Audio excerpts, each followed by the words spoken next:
बताएं कि राज्य में कहां पर क्या गड़बड़ी है, कहां डेवलपमेंट रुक रहा है, क्या वो सोच रहे हैं, राज्य कैसे चौमुखी विकास की ओर बढ़ेगा, वो विपक्ष बताए हमको। रघुवर दास बोल रहे हैं ना। अरे रघुवर दास हो चाहे कोई भी हो, भाई हम तो बोल ही रहे हैं, वो तो खुल के बात आनी चाहिए। हमने कहा ही है, पहले ही कहा। अब ये लोग बोल रहे हैं, हम तो कई दिन से बोल रहे हैं कि भाई पीठ में काहे छुरा मार रहे हो, धारा 356 लगा के डायरेक्ट कर दो और चलो मैदान में, चुनाव होगा, जनता फिर चुन लेगी। आप 32 के लिए तैयार हैं? मैंने आपसे कहा कि ये सरकार 32 से लेकर 22 तक के लोगों का ख्याल करेगी। आप देखते रहिए, जो इनकी दूरदृष्टि जितनी दूर नहीं जा रही है, हम लोग फिर उसको लाएंगे, फिर बताएंगे।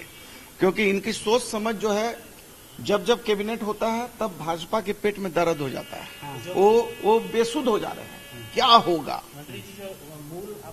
होकर अब उसका एक कानून बनने जा रहा है और कल इसको पारित कराकर हम लोग माननीय राज्यपाल महोदय के यहाँ से भारत सरकार को भेजने की काम करेंगे। अब रहा कि विपक्ष क्या करेंगे नहीं करेंगे तो कल ही पता चलेगा। सर, एक विधेयक का एक बार नाम बोल दीजिए। देखिए, विधेयक का नाम जो है वैसे तो नाम अलग होगा, लेकिन 1932 का खतियान का आधार पर स्थानीय नीति लागू करना और दूसरा था कि ओबीसी को 27% आरक्षण देना। यही दो ही विधेयक है और इसका जो नाम सार नाम जो होगा ये थोड़ा चेंज होगा कि आरक्षण का जो है उसमें कैसे किया जाएगा, उसका भी अलग नाम होता है। और 1932 खतियान स्थानीय लागू परिभाषा यहाँ के लोगों का रहन सहन से लेकर खतियान का आधार पर होगा। आप विपक्ष से अपील करेंगे कि साथ दें, वोट करें इसके पक्ष में? निश्चित तौर पर ये झारखंड भाषी बिल को सर्वसम्मति से पारित करके भारत सरकार को भेजा जाए, यही हम आवेदन करेंगे। आलमगीर जी, आपके तीनों विधायकों को वहाँ से बेल मिल गई, आपको कोई सूचना दी गई है? कल वो विशेष सत्र में आ रहे हैं भाग लेने। आएंगे, अच्छी बात है, आए। कांग्रेस के विधायक है, बैठेंगे ना, आपके साथ ही बैठेंगे ना? हाँ, निश्चित तौर पर। आपको हमारा अभी तक सूचना हमको नहीं है। सर, 32 वाला जो बिल आप लोगों ने पिछले कैबिनेट में अप्रूव किया है, किसी का राय और विचार से सरकार नहीं चलती है। सरकार जो है नियमों से चलती है, संख्या बल पर चलती है। ठीक है, ओके। नोटंकी होता क्या है देखने के लिए, नोटंकी लोग को बुझा रहा है। ये झारखंड के हित में फैसला होगा, झारखंड के 1932 खतियान का फैसला होगा। उसको तो नोटंकी बुझाएगा? 20 साल तो कुछ किया नहीं, अभी उसको नोटंकी नजर आ रहा है और कुछ नहीं बुझाएगा। कोई काम तो किया नहीं 20 साल, अभी काम कर रहा है तो नोटंकी नजर आ रहा है। रघुवर जी कह रहे हैं कि राज्य में तो राष्ट्रपति शासन लागू कर देना चाहिए, मुख्यमंत्री को ईडी का संबंध बार-बार आ रहा है। देखिए, यदि सारे रघुवर जी कानून के ज्ञाता है तो उसको मान के कर देना चाहिए। यदि खूब जानते हैं कानून की बात को, कैसे राष्ट्रपति शासन लगता है खुद को पता नहीं है और हम लोग को मैंने ऐसी दे रहे हैं। मुख्यमंत्री को फिर से सम्मन भेजा गया है 17 तारीख को ईडी। देखिए, रहे हैं, इसलिए उनको पता तो होगा कि कैसे लगता है राष्ट्रपति शासन को। तो कह रहे हैं कि संवैधानिक ब्रेकडाउन है राज्य में, उसको बुझा रहे हैं। संवैधानिक सलाहकार से उसको राय लेना चाहिए, पूछना चाहिए महाअधिवक्ता लोग से कि कैसे लगता है। यदि जानकारी नहीं है तो वकालत करना चाहिए। मुख्यमंत्री को फिर से समन आया है, 17 तारीख को फिर से बुलाया गया। बार बार हम लोग बोल रहे हैं, हम लोग उसमें कोई टिप्पणी नहीं करेंगे। अच्छा, ठीक। झारखंड में विधानसभा के विशेष सत्र का एक बार फिर आयोजन किया गया है और ये सत्र 11 नवंबर को आयोजित है।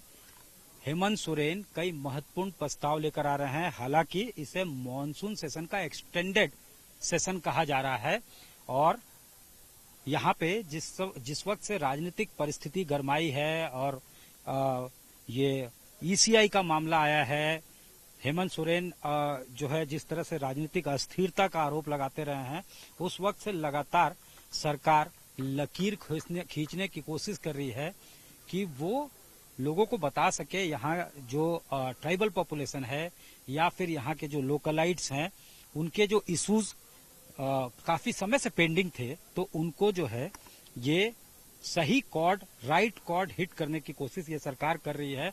डोमिसाइल का इशू यहाँ पुराना है, तो अब सरकार ने ये फैसला लिया है कि यहाँ पे स्थानीयता को परिभाषित की जाएगी। उसके लिए कट ऑफ डेट जो होगा वो लैंड रिकॉर्ड्स होगा 1932 का।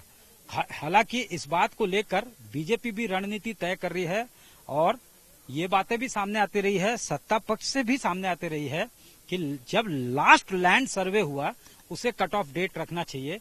तो तमाम तरफ से तैयारियां चल रही है। महागठबंधन के तरफ से भी जो है बैठकों का दौर चल रहा है कि कैसे ये domicile policy based on the land record of 1932 उसको रेटिफाई कराया जा सके हाउस से।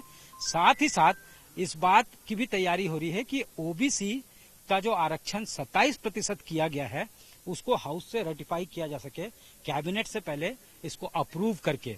तो ये तैयारी चल रही है और सत्र के हंगामेदार होने के आसार हैं। दोनों पक्ष जो है वो अपनी अपनी तैयारियों में कोई कसर नहीं छोड़ना चाहती है, जमकर तैयारी कर रही है। और एक बार अगर ये रेटिफाई होता है तो ये ऊपर तक जाएगा। 1932 का जो लैंड रिकॉर्ड्स पे बेस्ड होगा डोमिसाइल पॉलिसी, तो इसको लेकर जो है चाहते हैं हेमंत सोरेन कि वो लोगों को बता सकें कि यहाँ के जो लोकलाइट्स हैं उसको लेकर वो कंसर्न्ड है। हालांकि इस इशू को लेकर तरह तरह की बातें जो है होती भी रही हैं और हो रही हैं कि लैंड रिकॉर्ड्स और उस आधार पे लैंड रिकॉर्ड तय होना चाहिए। जब लास्ट लैंड सर्वे हुए तो कई महत्वपूर्ण प्रस्ताव जो है कल वो सदन में रखे जाएंगे और रेटिफाई कराने की कोशिश की जाएगी और उसको लेकर दोनों तरफ से तैयारियां चल रही हैं। आरोप प्रत्यारोप का दौर भी है। जाहिर तौर पे कल के सत्र के हंगामेदार होने के आसार हैं। यानी शुक्रवार को जो एक्सटेंडेड सेशन होगा मॉनसून सेशन का, जिसे विशेष सत्र कहा जा रहा है, वो हंगामेदार होने के उसके आसार हैं। कैमरामैन राकेश तिवारी के साथ सत्यजीत कुमार, रांची आज तक।